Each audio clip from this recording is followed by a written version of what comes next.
Okay, wow, look, we have so many people. I don't know if it's the Picasso or Jake. We'll say Jake. You did any Picasso, please eat some. It's 20% earns of flour Picasso. I made it this morning. And yeah, welcome. We've got Jake today. I want to start. He's going to talk about the impacts of forever green systems on soil carbon and greenhouse gas emissions.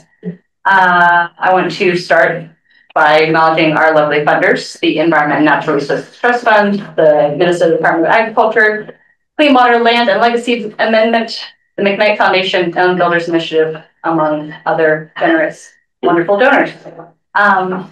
Reminding folks that we're on video, it'll be uploaded online. Let us know if you have a problem with that. We'll blow your face out somehow. Welcome to our folks online. Got a good number of people. And I'll hand it over to Mitch for any announcements. I'm trying to think. Yeah, nothing major comes to mind. I guess a process announcement about the grant program. So to bring everyone up to speed, there's probably certainly people in this room and online who applied for the grant program.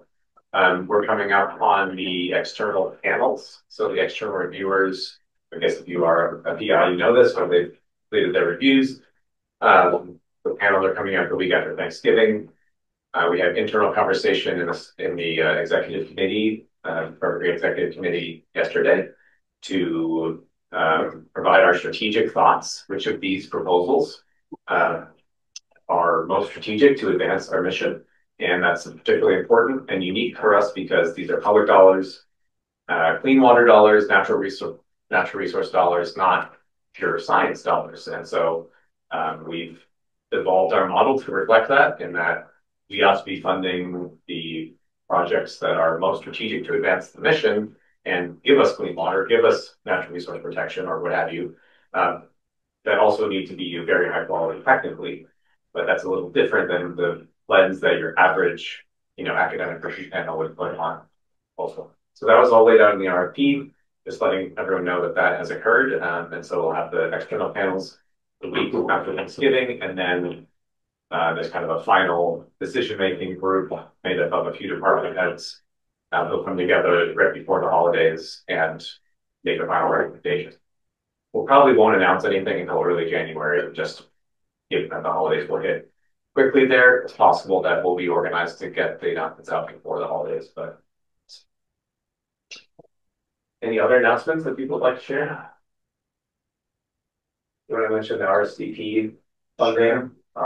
Yeah, so on Tuesday, we opened up applications for the Farmer Climate Action Fund, which is some money that the regional sustainable development partnerships have that are geared to go directly to farmers to implement climate smart agriculture practices. The priorities are carbon sequestration, greenhouse gas emission reduction, or building on farm climate resilience. So if you work with any farmers who could benefit from using those funds, they're pretty flexible. They can be used for equipment, really for anything. Yeah, please encourage them to apply.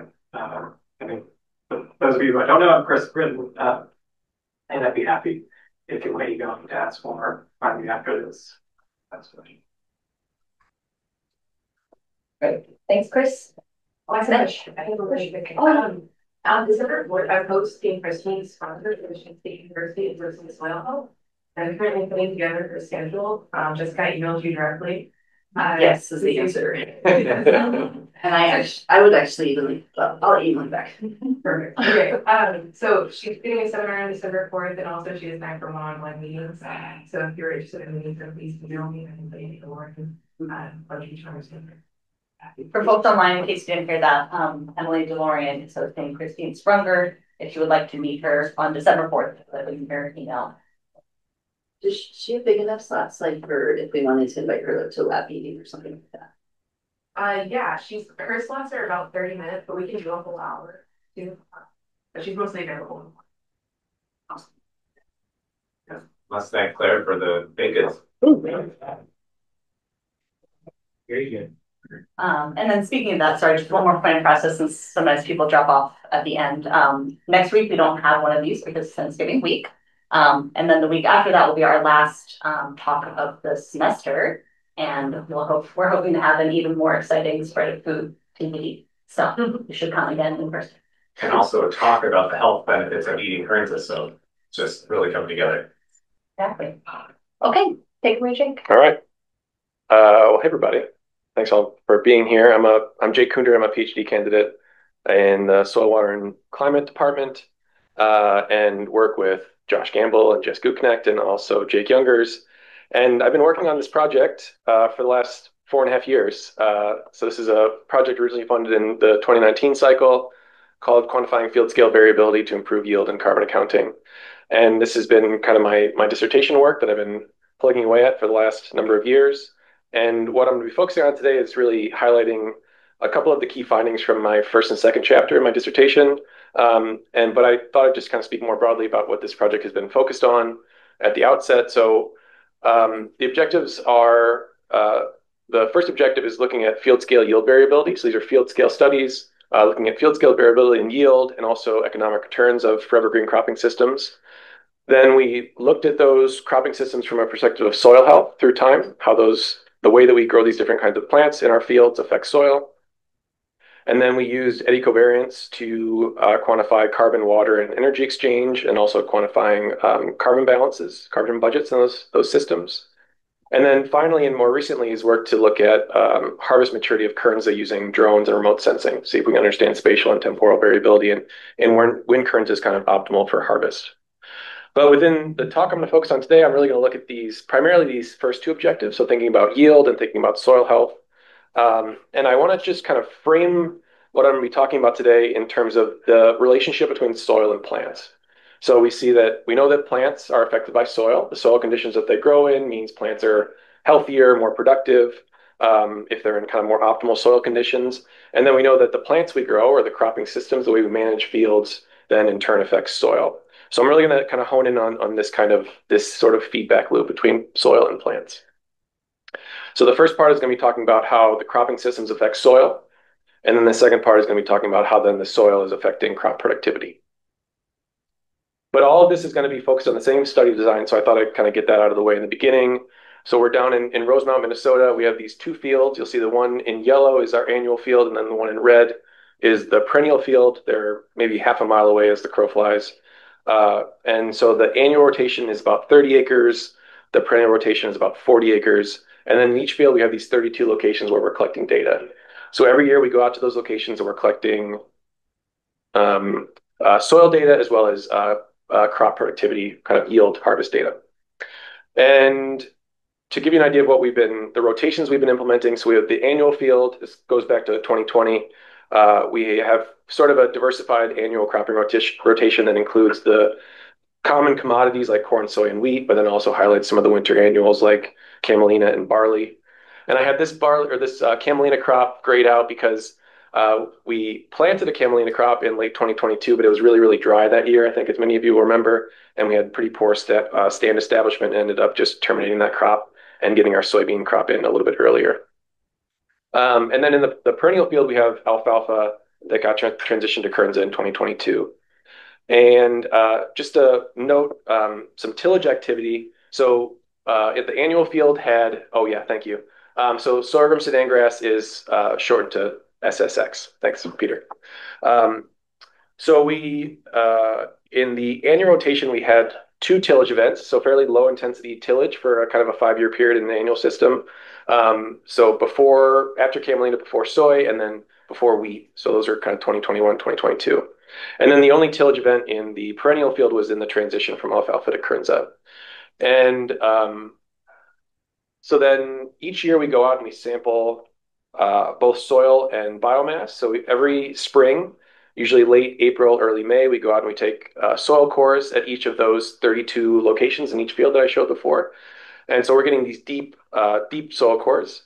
And then we also are going and sampling harvest biomass at the harvest period. So that could be multiple cuttings of alfalfa. It could be both summer and fall Kernza harvest, and then in the annual crops, whenever those were at kind of harvest maturity. We took quadrat samples to estimate yield variability across the field.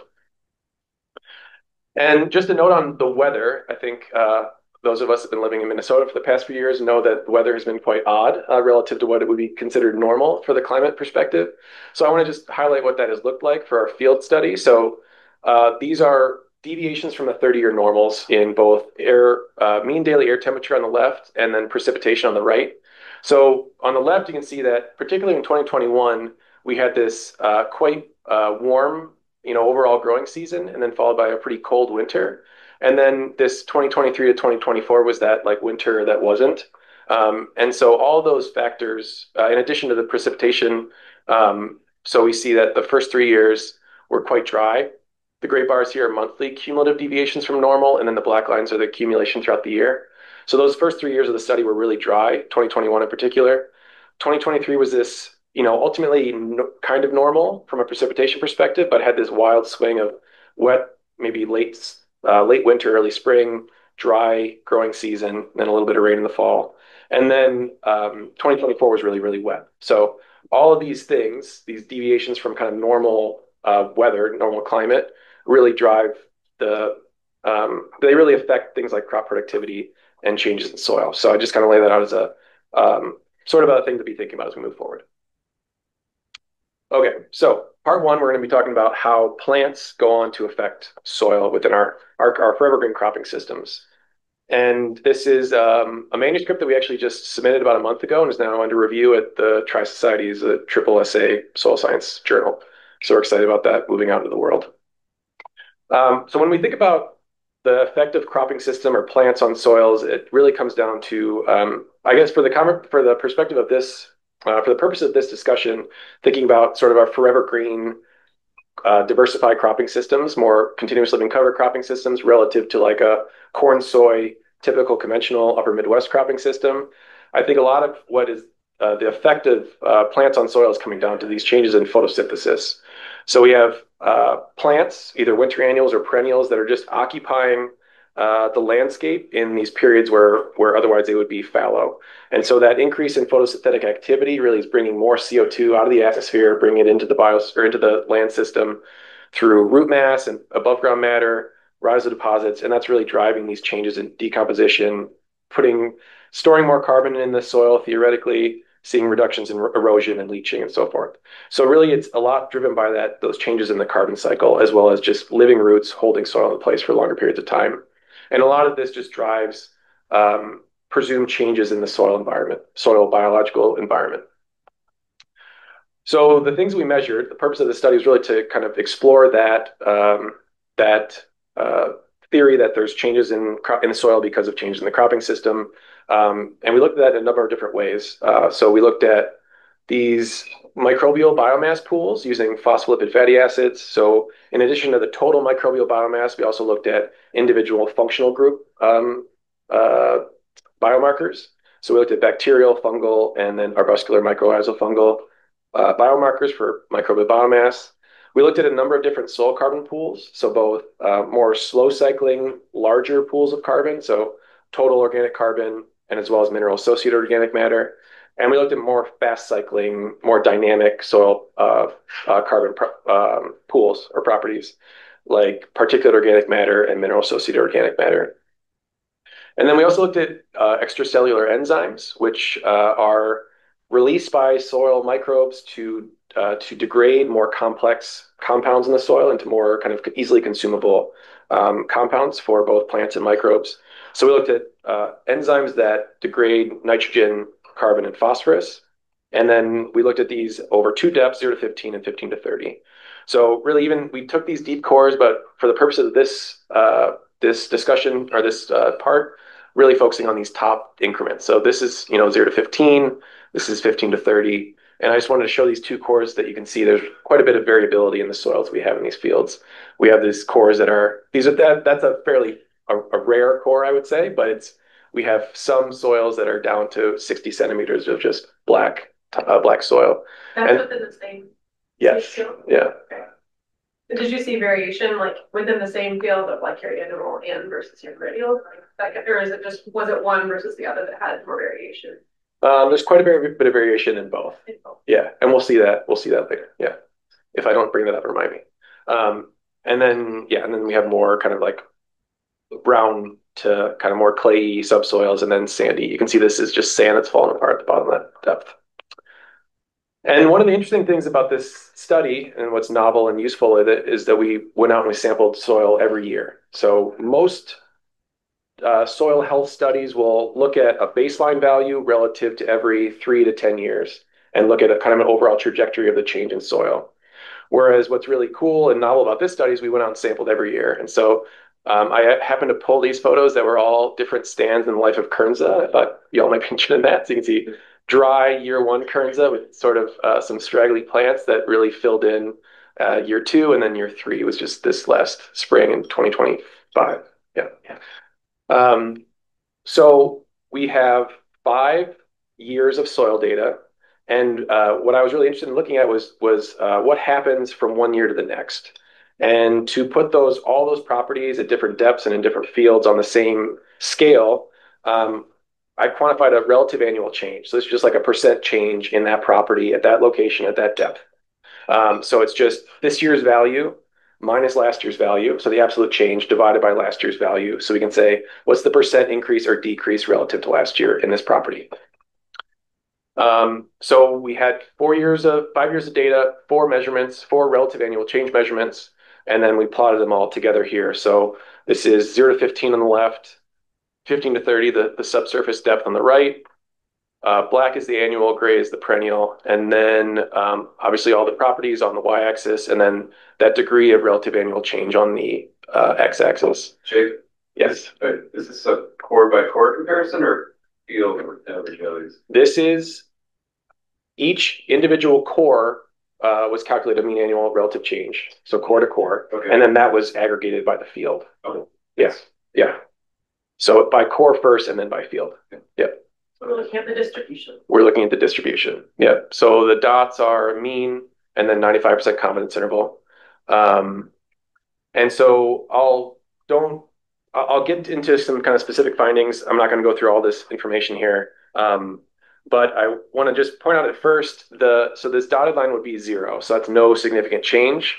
The asterisks here represent when a property at a depth in a field is significantly different from 0. So it's saying that mean change over 5 years is positive or positive in this perspective. So that we're not directly comparing one field to the other. But we can see that there's no property that has a significant reduction. So that's kind of a big main finding, is that we see soil health, as we measured it by all these properties, is not declining in any valued property at any depth in our study. So next, what I'm going to get into is looking more. We didn't directly measure one field to the next because this is not a replicated study. It's not a controlled study. We have pseudo replication by having these 32 locations on all the fields. But I think over 5 years of time at the resolution of sampling we did, we can get some interesting information by looking at what happened in one field relative to the other, perennials versus annuals. So this is relative annual change. You've got 5 annual time steps. 4 annual time steps, 5 samples. Are all of those aggregated in this one chart? Yes. Like the first year. This is all years aggregated together. Yep. All right, so with that kind of caveat of pseudo replication, and this is an observational study, I'm going to point out a couple of interesting things that we see. So the first I want to talk about is AMF. So this is arbuscular mycorrhizal fungi, and we see that the biomass, the amount of biomass in the field of that specific type of biomarker of soil biology is increasing quite considerably with big arrow bars, but increasing in the annual field on average. And then increasing in the perennial field, not changing in the annual field. So I want to just take a little detour and talk about what AMF is and what it does. So I like to think about AMF as being this kind of extra root system that the plants have. So it creates this symbiotic relationship where part of the AMF actually colonizes within the root, the plant root. So there's a part of the AMF that's inside the root, and then the part that's outside the root. And what that AMF can do is to go out and scavenge nutrients and water for the plants, and then the plant kind of trades carbon photosynthate for whatever the AMF is able to provide. So it's this really cool symbiotic relationship between plants and soil life. And so we see in this, so this is a different way to think about this data. So this is just the annual field on the left, perennial field on the right, and then each box is a year. And then the letters are pairwise mean comparisons. So we can see each individual year the kind of trajectory that this biomass is having over that 5 years in each field.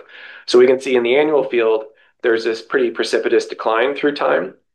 And in the perennial field, we see what is not significantly different from baseline, but we see this kind of steady trend of kind of either maintenance or positive growth. And what's interesting about this little blip in 2023 and what AMF really doesn't like is tillage. So that transition from alfalfa to Kernza coincides with that period where we see this drop in AMF population. But then we see in that next year, after one production year of Kernza, we get that population bounces back up to what it was the previous year before the tillage. Whereas in the perennial or in the annual field, we see this really steady decline, even over only two tillage passes, two tillage events. So what this suggests to us is that the perennial system is better able to sort of foster the reestablishment, the recolonization of AMF biomass in response to a disturbance like tillage, whereas in the annual system, it just kind of keeps going down. And so I would propose that this is really has a lot to do with the below ground biomass that the perennials provide relative to annual systems, as well as just kind of residence time of the roots in the soil. So that's the AMF story, and now I'm going to tack on, in addition to AMF, this finding of the activity of this specific enzyme called N-acetylglucosaminidase, and I'm going to do my best to try to say that as much as I can. So we see in the perennial field, which does what, Jake? I'm going to get to that. Oh, sorry, I'll get there. So we see in the perennial field that NAG activity is increasing pretty considerably, more so than the annual, but both are increasing. So keep that in mind that we get AMF and NAG are both increasing. So as Mitch mentioned, I'm going to get into what NAG does. And I really like these cool ribbon images of enzymes. It kind of blows my mind a little bit. Anyway, so this is NAG. And what NAG does is it degrades chitin. So chitin is this super abundant polysaccharide in the soil. It's a major part of insect exoskeletons and fungal cell walls. And what it is just these N-acetylglucosamine long chains of N-acetylglucosamines that are bounded by this oxygen-hydrogen bond right here. And what NAG does is it acts kind of like this little Pac-Man that goes out and it finds that little bond and it chops that bond and then it frees up all these N-acetylglucosamines. And you can see that these compounds, these substrates, are nitrogen rich. And so because it has both nitrogen and carbon, it becomes a really important substrate both for plants and for microbes in the soil. So this is a really valuable thing once it's kind of freed up and liberated and kind of small enough that it could be consumed by microbes. So back to the same kind of plot idea, we have AMF on the right and then NAG on the left. And we can just see that NAG is really it's bouncing around a little bit, but it's pretty much staying stable throughout the 5-year period, where we see this really nice increase in NAG activity in the perennial field, particularly during those Kernza years. And so I'm going to observational study caveat, but I want to tell a little story about what I think could be happening here. So we have this perennial system that is better able to support AMF populations and AMF relationships, symbionts. And what could be happening is that AMF itself can't release enzymes. It doesn't have the capacity to do that. But what it can do is it can signal to bacteria in the soil that do have the capacity to release enzymes. So it can signal to those enzymes, or they can signal to those bacteria to release enzymes. They send the enzymes out into the soil environment. It degrades the chitin, produces these N-acetylglucosamines, and then that AMF can grab that N-acetylglucosamine and take it on its AMF superhighway and then give it to the plant in exchange for what the plant can give the AMF. So what this suggests is that this observation, we see both increases in NAG and AMF in our perennial systems, is that the perennial system is better able to support or foster a stronger plant microbe interaction that can support nutrient acquisition strategies.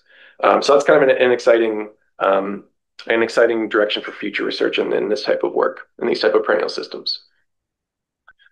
Okay, the last one I'm going to talk about here is what we're finding in sort of the deeper subsurface layer relative to more labile forms of carbon. So these are all particulate organic matter and then mineral-associated organic matter that is incubated at different number of days. And we find Mineralizable carbon. What did I say? Mineral associated. Yes, thank you. Yeah. Yes, thank you. So particulate organic matter and then Min-C is mineralizable carbon. Thanks, Josh. So we see that at the subsurface depth that all of those values, all those properties are increasing more considerably than in the annual systems. And to some extent, a number of those are not changing on average in the annual system. So I want to just mention briefly, so we see particulate organic matter is sort of this lightly decomposed plant matter we can think of. So it's been translocated and fragmented by larger fauna in the soil into these kind of bits of plant debris. So it's really rapidly decomposable. It's more fast cycling. It's more complex. And then on the right, this is an image of kind of how we can think about what mineralizable carbon is. It's just kind of these more labile, kind of easily decomposable forms or substrate that the microbe can take up and decompose. And so what these what they function as indicators for what's going on in the soil is they're kind of more dynamic, smaller pools of carbon that are more responsive to changes in management. And they are oftentimes thought of as being sort of a harbinger of what's going to happen long term in our larger carbon pools. So while we don't see, and so what I want to take home is that the fact that we see those carbon pools increasing in the perennial, not the annual. So this is currents on the left, annual wheat on the right. I like to use this image a lot in presentations, but so I think a lot of the reasons that we're seeing that increase in subsurface carbon is just the sheer quantity of below ground biomass deeper in the soil that we have in perennial systems. And this finding that we're seeing greater amounts of labile carbon in the deeper part of the soil, in the perennials, suggests that root decomposition is really driving an increase in these more labile forms of carbon that could be an indicator of more future accumulation of larger pools of carbon. So while we don't see significant increases in things like total carbon or mineral associated carbon, which are big pools of carbon, they're more stable, longer residence time, we do see these increases in these pools that are kind of indicators of that change could happen in the future. So with longer stretches of time of perennials, we might see these indicators suggest that we might see increases in the larger pools through time. SOC stock and SOC. If you're going to get there, I should just shut up. No, I'm actually not going to get there. So that's a good question. So soil carbon stocks is calculated as it includes the mass of soil in that depth. So you use bulk density and your concentration of soil carbon, and it gives you a stock. So that's intended to account for differences in bulk density through time. The fact that we see a change in carbon stocks and not SOC is suggested that that's primarily driven by a change in bulk density, changes in the actual mass. And so that's just kind of a caveat. It's a kind of a function of the calculation that's used to calculate two different things. So yeah. I'll just run through a couple takeaways here. So we saw no property saw considerable declines on average through time in either field. We see these AMF differences where perennials are growing AMF populations and they're staying mostly stable or maybe slightly decreasing in annuals. Primarily that could be driven by root biomass. We see this additional concomitant increase in N-acetylglucosaminidase enzyme activity, which could suggest stronger or more improved microbial plant relationship in perennial systems that can facilitate greater nutrient acquisition strategies.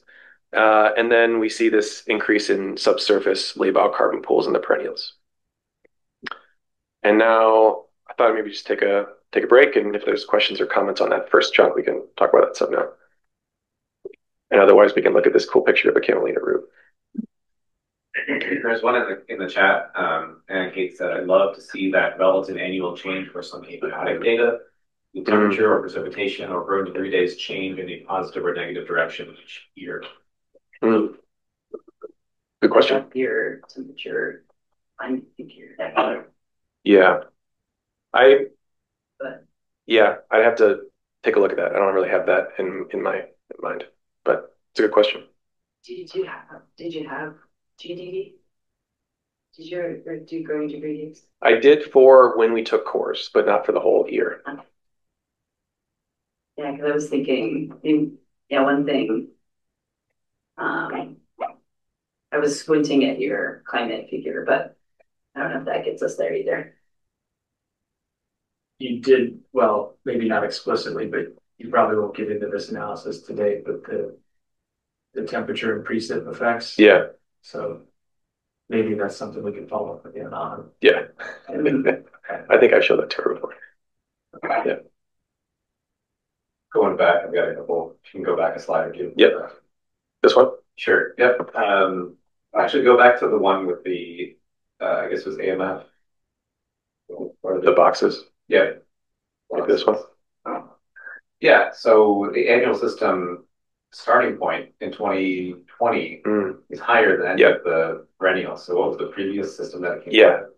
Yeah, I meant to mention that. So the idea was to kind of flip what the systems were. So that field was in alfalfa hay. It was mostly a hay field by the end of it, or like a grass It was alfalfa. an alfalfa grass mixture, yeah. For I think 5 years before that.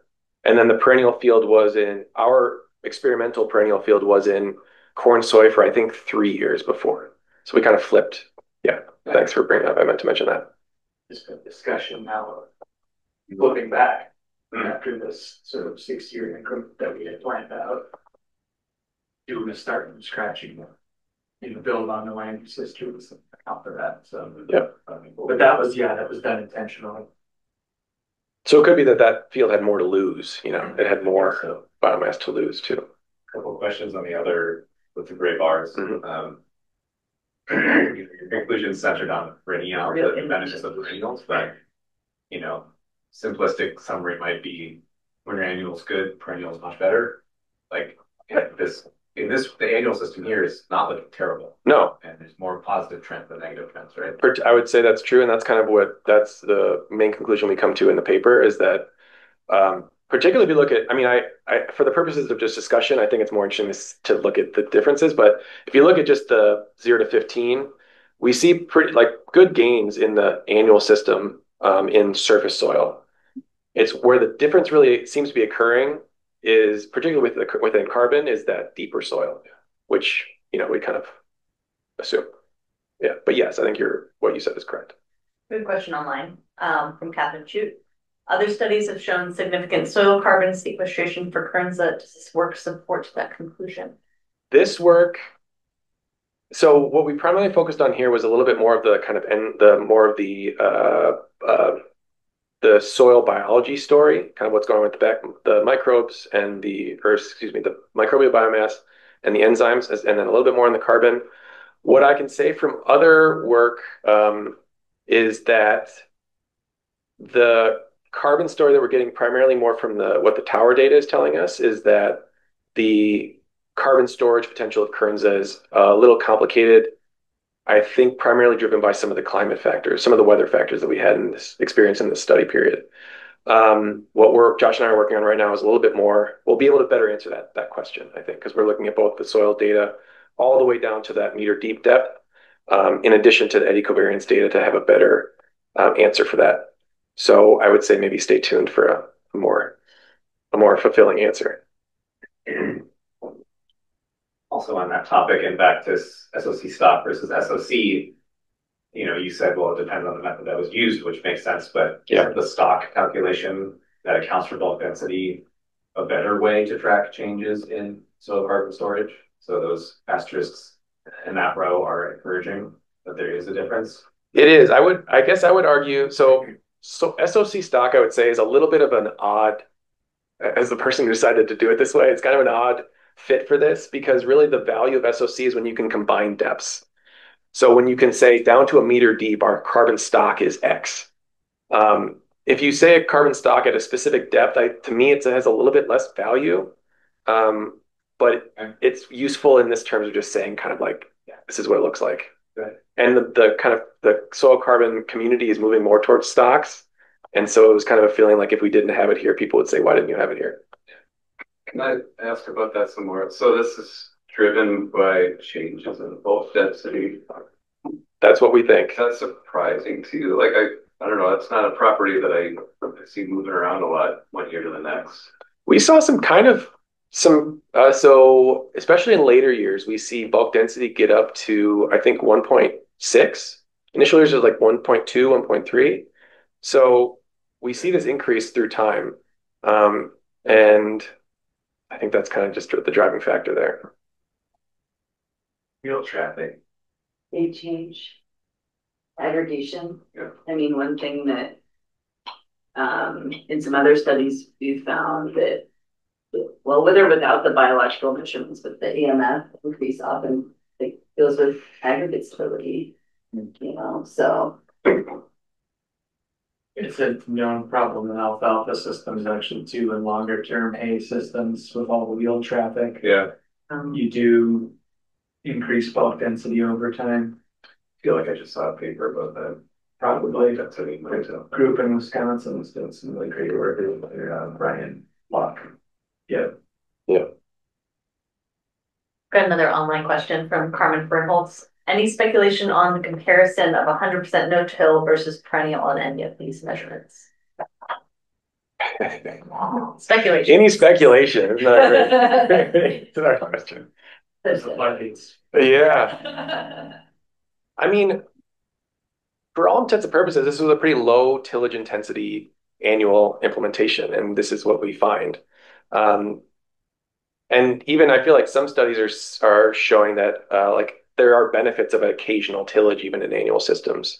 So what we see actually, I think I'm not showing this here, but to some extent the differences in the annual field, so the black dots between the two depths, you see. So in annual systems where when you don't have tillage, well, sorry, in any agricultural system where you remove tillage, you see stratification of carbon and nutrients at different depths because there's not tillage to mix them up. And so what we see in the annual field, once it went from a hay field to a tilled annual field, we see that the amount of carbon, particularly these labile carbon forms, are mixed. So they decrease in the deeper depth and they increase in the top depth. So the I guess what I'm trying to say is that I don't know if you were purely no-till, if the results would be that different, is what my gut tells me. But I don't know what anyone else thinks about that. In the annual field. In the annual field specifically. Tillage was not very deep either. Right. It weren't full like chisel passes often. That was like tandem disc. Well, and what we found too is when we did the tillage to kill the alfalfa to transition to Kernza, you see pretty considerable effects in soil in that process too, like we saw with the AMF. So even in perennial systems, when you transition that crop, you got to go out there. Well, a lot of times you got to go out there and beat up your soil, which has effects. All right, so now we're going to get into next is the opposite part of that relationship. So how does soil affect plants, and how does soil primarily affect crop yield and crop productivity? So sort of the flow chart of this part is going to be quantifying the crop yield for each one of these crops we grew, and then taking that crop yield to quantify an economic return. And then finally, we're going to use the soils data to understand the drivers of the variability in that crop productivity across the field. So just a reminder, our rotations looked like this. We had this annual field with commodities and winter annuals, and then the perennial was in alfalfa and then Kernza. So just to start showing some data right away, this is total biomass. This is dry matter yield in tons per hectare on the Y, and then crop on the X, annual field on the left, perennial field on the right, and then the colors are ears. So you can see when there was like double cropping of different crops. So I thought I'd just kind of highlight a couple of the forever green crops. So winter barley yielded maybe a mean of 6 or 7 tons per hectare. Camelina was maybe around there, six-ish tons per hectare. In the annual field as a whole, that silage corn was really the high producer, about 25 tons per hectare, just staggering every time I look at it. And you can see that the camelina was double cropped into soybeans. This was not relayed in 2021. And so that soybean crop took a pretty considerable hit. And then just jumping over and noting the Kernza productivity here, we see there's an increase in total dry matter biomass in Kernza from about 10 tons in the first year to maybe 15, 17 tons in the second year. So an increase in total productivity of that Kernza. And then jumping over to grain. So this is again grain yield on the Y in tons per hectare. And so again, we see barley is about 2 tons mean, which is, from my understanding, low for that crop. And I don't have my notes in front of me. Can I pull that up? So that was, I'm going to blank on what it is. I converted everything to bushels, but I can't see my notes. was about 40 bushels. Yeah, 40 bushels, and we would expect more like 90 to 100, I think. So we took a hit on that. We had some yield pressure. We had some dry field that had kind of poor establishment. So barley yield is less than we would hope for. Camelina yield was about 1.2 tons per hectare, which is 1,100 pounds per acre, I believe, which I think someone can correct me is a pretty maybe the lower end of what we would expect, but not a terrible camelina crop. Um, and then you can see again that hit the soybean crop, the double crop soybean took. I think that was about 25 bushel per acre. That even relative to the other year that we grew soybeans was pretty low. And then in the perennial field, we see the difference from the total dry matter. We saw an increase in dry matter from year 1 to year 2.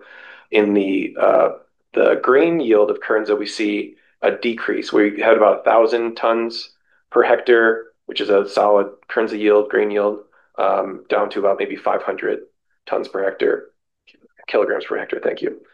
In the second year. All right, so we had this yield data. And then we set out to do an economic return analysis. So this is really focused on direct costs. So we didn't consider anything that happens outside of the field. Nothing about crop subsidies or storage or transport or grain cleaning with respect to Kernza. So primarily just think about what happens in the field. So we did equipment use cost using this really incredible spreadsheet that Dr. William Lazarus has put together in applied economics, where we took the actual field management that the station did in this study, and we put a dollar value to all the practices that they did. Every tillage pass, every seeding pass, every harvest period. What does it cost for labor and for fuel to run that equipment? We quantified product costs like herbicide and fertilizer, and as best we could, we got historical data so that we used the cost because these costs are volatile, especially fertilizer. We've used the cost when in the year that it was actually used. And then seed costs, same kind of story. And then we quantified the yield value. With the commodity crops, we used FinBin data and tried as best we could to get FinBin data that was specific to that region of Minnesota, so around Rosemount. And then with the forever grain crops, particularly camelina and Kernza, that have a little bit less straightforward value costs, we applied a dollar per pound cost on Kernza grain or value on Kernza grain, which we used as sort of a conservative kind of lower end of what a pound of Kernza could be valued at to account for any kind of additional grain cleaning that might be needed. And then we also quantified straw and forage value using some work that Mitch did a number of years ago. The very useful paper. Thank you, Mitch. And then camelina, we used 25 cents a pound as our value for camelina grain. What was their current value again? $1 a pound. Yep. Jake, question about from Evan Crane. Is the Kernza grain yield reported on an as-is basis without further processing or cleaning, or does it represent cleaned and dehulled? It represents cleaned and dehulled grain as best we could within sort of our typical cleaning protocol. And if Jesse is here somewhere, maybe Jesse can talk more about it, or anyone else is on that. But down in crop services, we have kind of a typical protocol in Jake's lab to clean and dehull grain as best we can. Yeah, so there's the threshing, aspiration, Yep. like all of those steps. Yeah. So even more carefully than you would in a commercial right. setting. So it's fairly clean, but just to be, as conservative as we can be with the value, we opted to use kind of a lower value dollar amount to adjust for any kind of additional cleaning that we needed. Okay, so then we'll start looking at that net return data. So now net return is on the y-axis in dollars per hectare. And so we can see that barley crop, because lower yielding crop, there's even some location in that field that actually lost money. But lower value crop in our rotation. But in addition to that, sorghum stand grass, it's kind of a complement in a double crop kind of system. Camelina, maybe a mean of $500, $400 per hectare. And then again would be as a complementary value to what that soybean yield would be, which was pretty similar. And then silage corn was really the moneymaker in that rotation. about $2,500 on a mean per hectare. Oh, I wanted to also mention in the perennial fields, we apply the seed cost to the first year value. So that's why you see this alfalfa first year data is negative. That's because we put the seed, which is pretty expensive on that year one. But really the story in the perennial rotation and really in the whole study is that this pretty enormous value of Kernza. And I'd love to have a lot of discussion about this and what people think about this. But we, using what we intended to be pretty conservative value allotments for Kernza, both, and this is again, grain, straw, and fall forage. We see that it's really the most profitable crop that we grew in either field and across the years. Maybe $3,000 to $4,000 per hectare on average. So that's what we found. And then just combining those all together as a total rotation, we see that the perennial rotation by far was more valuable, more profitable than the annual rotation by about $4,000 on average, with some pretty decent sized arrow bars. And that you can see that really is driven by that Kernza value. Kernza on its own is more profitable than that annual rotation. And then I'll just highlight that the camelina and barley make up fairly small proportions of the total net return in that field. But again, as sort of complementary crops, they provide value as a filling that fall to spring niche and providing additional value in addition to a soybean crop or a wheat crop in our case, or a sorghum sudan crop in our case. All right, so then we took that data, and what I became really interested in is what is going on with this variability and how can we explain that variability? What is explaining why crops are more productive or less productive across a field? When the weather is the same, the plants are genetically similar, not the same. And we can look at that across what this looks like as just a heat map of the field.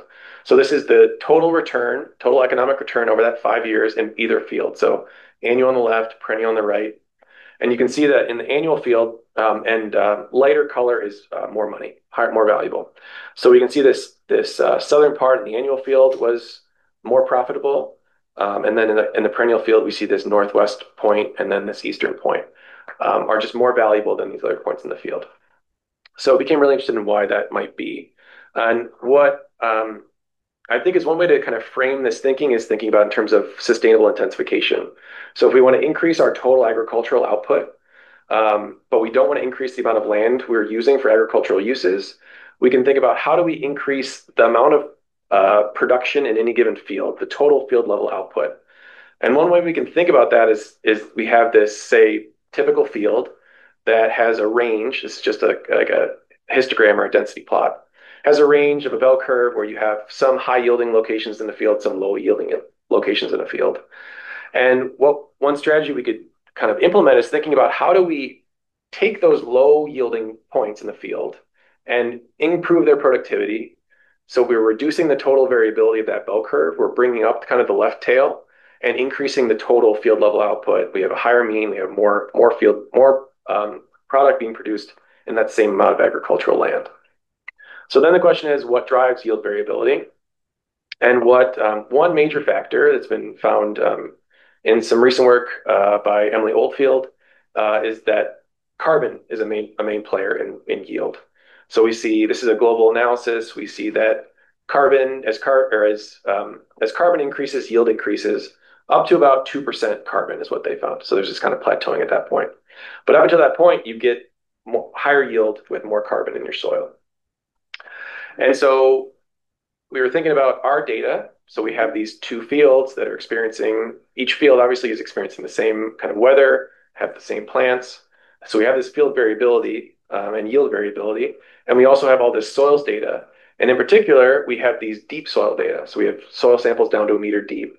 And so the question became, can we use that deep soil data to understand, does this relationship between yield and soil carbon is it hold as we go deeper in the soil? Does deeper soil carbon still make an impact on yield variability?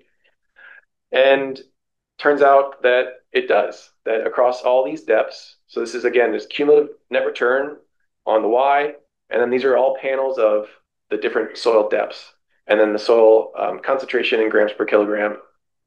So like 1.5 or 15 is 1.5% on the X. and then gray is perennial, black is annual. And so across all these depths, we see significant relationships in both fields between the cumulative net return at one location and the carbon content that that soil has at each of these depths. And what we found further is that it's this 30 to 60 centimeter depth is really the strongest relationship. This one has the highest R squared value. It's explaining the most variability relative to the other depths in the cumulative net return.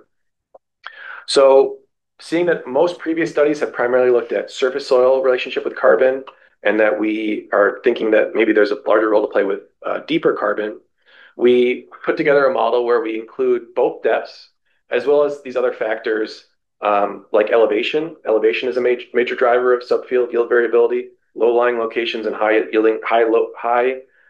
elevation locations have kind of different effects on yield. And then we looked at carbon at the 0 to 15, the surface depth, and then this 30 to 60 deeper depth. And then we also looked at soil texture, which also has a major effect on drainage and other things that have to do with yield. And so we chose to do 0 to 15 and 30 to 60 and exclude that middle depth because excluding that middle depth really helped us with some multicollinearity issues. If we have all those depths included, it kind of messes up our statistical models. So what we find is that once we account for all this, it really is the subsoil carbon that is the only significant term in that model. That it really is the subsoil carbon that's driving the variability in yield. And so we thought this was pretty interesting in our data. And so next, one note here is, so these are log transformed. So this estimate value is not super helpful for kind of this type of discussion. So the other way we can think about the effect of that subsoil carbon is just by sort of binning them together. So if we take all of our 32 locations in the field and we group them by the ones that have similar carbon content at that subsoil location, and then plot them on with the total cumulative net return. So two things you'll notice that we do start to see this kind of plateauing that occurs. In our data set, it's more like around 1.1 to 1.5% carbon. We start to see this plateauing of an effect. But if you look specifically at sort of these optimal carbon locations in the field that have this highest amount of subsoil carbon relative to the lowest, the field points in the field that have the lowest amounts of subsoil carbon in both fields, those optimal locations are earning over this 5-year study $3,000 to $5,000 more per hectare, and so that maybe $1,000 a year on average ish. And so this is in line with previous work that's been happening more recently in the past couple of years that shows that there's an effect of subsoil carbon.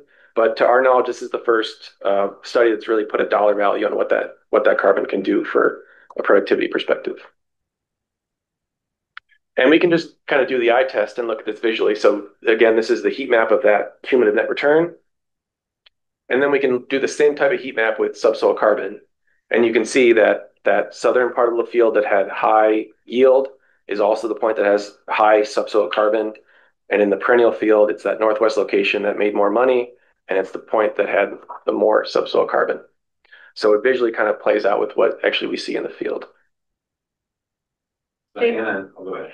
I was gonna raise this question. Anna Cates just asked, I think elevation was marginally significant at the 10% level, which is probably a major driver of subsoil, soil, organic carbon. Are those two correlated?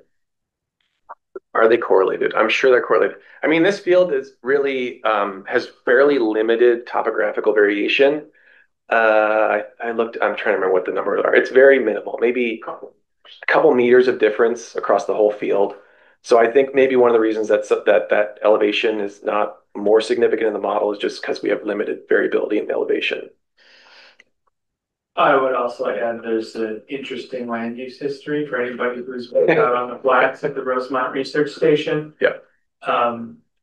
So the elevation relationship plays out in some places in ways you would expect in terms of organic matter deposition and like erosional processes. And in some places, you find a chunk of concrete. You find a chunk of concrete, or you find a buried A horizon as they've moved soil back on following munitions production, right? So like some of the artifacts in the soils data, like I think the relationships hold, but some of the natural features you would expect are just in some ways it makes for a more interesting data set, but it makes for some additional challenges. Yeah, definitely. I would almost say that in some ways, I mean, back to your first chapter of data, in some ways it makes some of the results even more powerful though. Yeah. As if you're thinking from like a munitions remediation or what to do with land that's been really, really disturbed in the past. Yeah.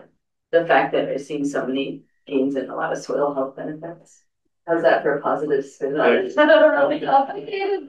So you put a positive spin on anything. So I want to take this home, coming back to this idea that soil affects plants and plants affect soil. And what, especially coming in from this last chapter, this last part that I was just talking about, I got to thinking more about, can we create a positive feedback loop between plants and soil? And so the question became, can CLC cropping systems create this positive plant soil feedback loop? And I'm going to go back to this idea of sustainable intensification, thinking, can we find a strategy where we can take low productivity locations in the field and do more intensive intervention to then get them to be yielding higher as a way to increase total yield output? And I'm going to take a little diversion and talk about subsoil carbon and point out in this kind of busy figure from a really great review that came out a couple years ago by Eric Button. Not all carbon in the soil is the same. Topsoil organic matter or topsoil carbon cycles faster. It's on maybe a year to decades of a kind of a residence time. There's more microbial activity at that depth. There's more roots. There's more water. There's more oxygen. That's just driving that decomposition and that cycling of carbon. Subsoil carbon, on the other hand, is kind of the opposite. There's fewer roots. There's less microbial activity. There's less oxygen. There's less water. All of these things mean that subsoil carbon, once it's down there, it hangs out for a long time. Hundreds, thousands of years, long residence times in subsoil carbon. The primary way that it leaves the soil once it's down there is through kind of leaching as dissolved organic matter. So in the same review, they also looked at what are the strategies that we can increase subsoil carbon. And I thought I'd just point out that one of the things that they focused on was looking at deep rooting crops. Deep rooting crops is a strategy for increasing subsoil carbon. And so, of course, this brings us back to our favorite Kernza figure, Kernza image, that Kernza, other perennials, our future perennial grains that have deep rooting crops are a strategy of increasing subsoil carbon. And so in that way, that kind of could, in theory, and would be an exciting direction for future work, is to think about that system, perennialized agriculture, deep roots, could fulfill this sort of positive feedback loop where the plants have deep roots that are increasing your subsoil carbon, improving your soil quality. You have better soil that produces better and more productive plants, and that can just kind of continue to cycle.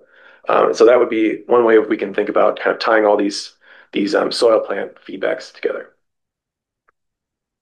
So I'll just highlight a couple things that I just talked about here in part 2. So we saw Kernza drill perennial crop profitability, and the winter annuals are primarily providing within our study complementary value, but sort of that caveat of some low productivity years, especially within barley. We saw that subsoil carbon drove subfield yield variability, and then kind of brought that together with some sort of our perennialized Kernza forever green type of thinking that we can deploy deep rooting crops as an intervention that can support positive plant soil feedbacks. And just a note on what's coming up next. I'll be defending here in a early part of next year. So the last piece that we're working on is sort of bringing together these different data streams that we have in this study. So we have the tower data, ecovariance data, we have soils and crop data that we can use to combine different methods for quantifying changes in subsoil carbon through time. And so what we're working on right now is sort of looking at these different methods and how we can kind of rectify them to get a better understanding of optimal ways to think about changing carbon. So I want to just thank the Forever Green Initiative for funding this work, Clean Water Fund dollars that really, made some, allowed us to do some really exciting work, I think. And all these incredible folks that have helped out over the past 4.5 years, really, it's a ton of work to do this. And I think every time we're out in August harvesting Kernza, we're like, why didn't we work on a fall harvesting crop? But yeah, Jesse, Galen, Catherine, Delaney, Ty, Leah, and Aaron and Cole, and all the great folks I get to work with in the lab, has been made this a really great experience. And maybe since this might be the last. I think I've given Friday talks maybe 4 times. So the last time I'll be talking about this study. I just wanted to. That's what you think. Yeah. Thank you, friend. Just that I feel a great sense of gratitude for being a part of this community and being able to work with you all, both formally and informally. And yeah, I really appreciate all the contributions you've made to my kind of development and research. And yeah, it's been a great experience. So I really appreciate it. Thank you. Also, I just for posterity that ARS has contributed some funding to this too, just so everybody's still has a role. And I kick off this question, any final questions that Pete LaFontaine asked earlier, when you were talking about the roots? How much does it matter that yes, some of Kernza's roots get down there, but most of them are hanging out closer to the surface? We see relative to, so yes, that's a good point. We still do see greater amounts of more surface level biomass in Kernza, but even relative to annuals, there's a greater distribution even deeper. So I think even though they might be relative to different depths, there's less going down deeper, but relative to an annual system where we have nothing down there, that additional Kernza deep rooting capacity is really beneficial. And I might say if anyone's interested, I'll throw a link in the chat for the Zoomers too, but if anyone's interested, that Button study, like that review is excellently written and really steps through like all the biological and physical processes that happen with depth to understand some of the, like it's a great paper. Just to throw that out there if anyone's interested in digging into that. And if anybody reads that and gets really interested in organic matter burial, please let me know because I want to talk about that too. We should interrogate the profitability of Kernza. I would love that. I would love that. And I have two hypotheses. One is that you might have gotten some pretty good grain yields in a conventionally managed system, which we do see, especially in research contexts. But not only. And the other hypothesis is that it's my fault because my paper used like auction values to estimate the value of Kernza straw, which Kernza produces a lot of straw, and it leads to results that suggest that a huge amount of the value comes from the straw, which may be true, but most Kernza farmers are not really capturing all that value and not taking it to an auction. Nobody at an auction would know what the hell to do with Kernza straw or how much to pay for it. So it's a big flaw in my analysis. And so I'm just wondering, like, if you remember what the grain yields were, what percent of the, of the revenue came from grain versus straw, at least in rough terms. I don't, but I could access it quickly and get back to you. Yeah, but yeah, it's a good point. I don't think, I mean, if we look at it, they don't know, especially now, we had 2.1 straw. Okay, we certainly had tonnage on it. The grain yields were not that high. Especially second year, right? I mean, the standing straw was impressive. Yeah, so there was a lot of straw. Yeah. I think actually I do have those numbers handy. Give me just 1 second. While you're looking that up, I think another interesting thing about how much higher the Kernza yields were in the first year is if you remember Jake showing the pictures of what the fields look like in all the different years. Because the first year, like, oh my dear goodness, this field looks terrible. Like, it was spotty. It wasn't bad germination. It was really dry. So it was kind of just was like, oh, this is not a good standard Kernza. But it was the highest yielding and it filled in really nicely for a lot of these soil properties. So it's just a caveat behind those field data. Yeah, so you're right. I mean, we see that. So our mean grain yield value, this is total value. I don't think this is net return. Yeah, this is like gross value of the grain would have been in year one, 2,500 per hectare and 1,400 per hectare. And then the mean forage value was 22 and 25. So yes, the forage value is considerably In year one, they're about the same. In year two, it's $1,000 more in forage value. That's straw plus fall forage. That's straw plus fall forage. Yeah. And the grain yields, the value is $2,500 per hectare, since it's $1 a pound. That's like 2,500 pounds per hectare, just like 1,000 pounds per acre, which is really good clean grain yield for Princeton. Yeah. So yeah. So that's part of the mix too. Which is what you physically harvested this. I guess another question is, the grain yield from quadrat samples or from combines? Quadrat samples. So right. That's the thing. Combine yield. So yeah. Do you remember how much for? I don't remember how much for the Kerns I do, but the Camelina, that was brutal. Oh, really? Yeah. Getting the combine settings right. I mean, so the other like huge layer over this whole thing is like working with the station. How do we do this, right? And so like, where did we have tillage versus not? I mean, that was like a by the seat of our pants decision every year, talking with Darby and Dave about how we were going to get things done and what equipment was available, and sort of this push and pull with them too, which has been fun but a learning experience. Combine settings when you're harvesting camelina. I'm not quite there yet. They're probably getting a lot better. They're getting a lot better. This year was better. This fall was so much better than last year. Yeah. Although we did have still quite the volunteer field of camelina this fall. Yeah. So it's an interesting point though, Jake, that you might, in your economic analysis, you might think about how to introduce the caveat of the quadrat sampling versus the, if you want to get at these like returns per field, like what would have, there have been enough studies looking at that gap that you probably could get a back of the envelope estimate, if anything, or the field numbers from the study. Yeah. I want to go back to what you were talking about, Mitch, and I'm curious what others think too. How do we think about, so I feel like a number of recent studies have really said that Kernza's values in its dual use. Kernza becomes really profitable if you're using the forage, right? So how do we think about that? It has greater potential to be profitable. Thank you. Okay, yes, thank you.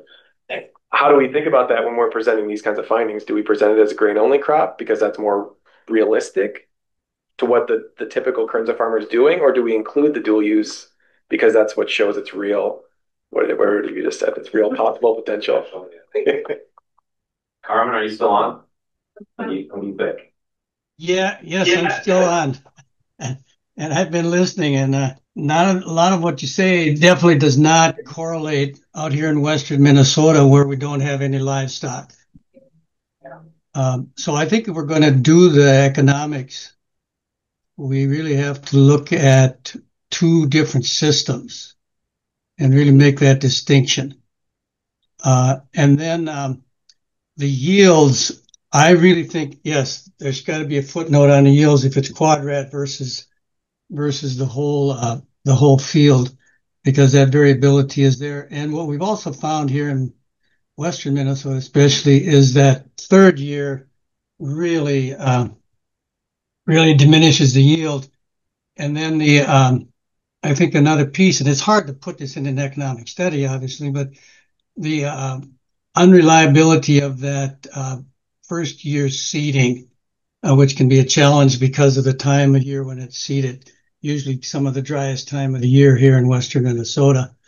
So all those things certainly come into play, but the economics for grain only, I think, needs to be broken out a whole lot more. What's the reason for the really big spread for Kernza right now?